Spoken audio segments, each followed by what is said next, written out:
Well, Jason Kerr, Somerset head coach, give us your assessment of that bowling performance today, which has carried Somerset to the brink of victory. Look, I think they've been outstanding.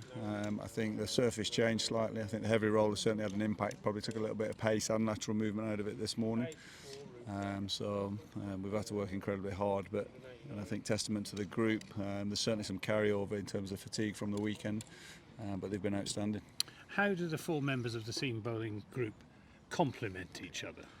Well, you've got three really experienced and arguably world-class bowlers, and then Case is on that journey to joining them in time.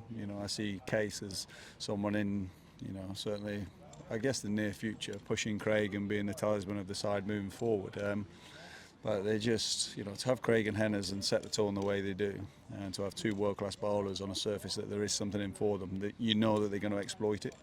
And we obviously got the early breakthrough in the first innings, and once momentum's with them, they're always going to create opportunities. And if you go through the four of them, tell us what their particular strengths are. I mean, look, we pride ourselves in trying to ask as many questions and being as disciplined as we can be. It's about creating pressure. On this surface particularly, trying to hit the knee roll and making sure there was nothing for short on this surface.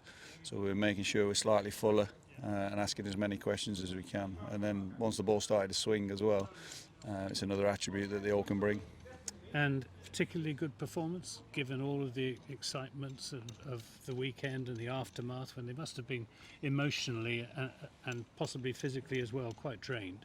Yeah, I think it's important. We talked about it at the beginning, is trying to use that to our advantage. The high of the weekend was phenomenal, and the reality in sport is very short-lived. And obviously we've got a job to do, so it's about trying to take the confidence, take the unity that we certainly have in the group at the minute, and enjoy the challenge of the 4 days. I thought particularly with the bat yesterday we were excellent. There's no doubt it was a challenging surface, and to post 350 and the nature and the way we did it again gives real confidence to the bowling group, and they've exploited that today. You're on the verge of your third victory in the county championship. Does that make it already a pretty good season? Look, I think expectations are incredibly high for this group, and we started the season slowly. We didn't quite find our rhythms, and I think the combination of the way we've played in the Blast and the way we found form in 4-day cricket starting at Lords, if we can continue the way we're going, it could be an exciting September for everybody.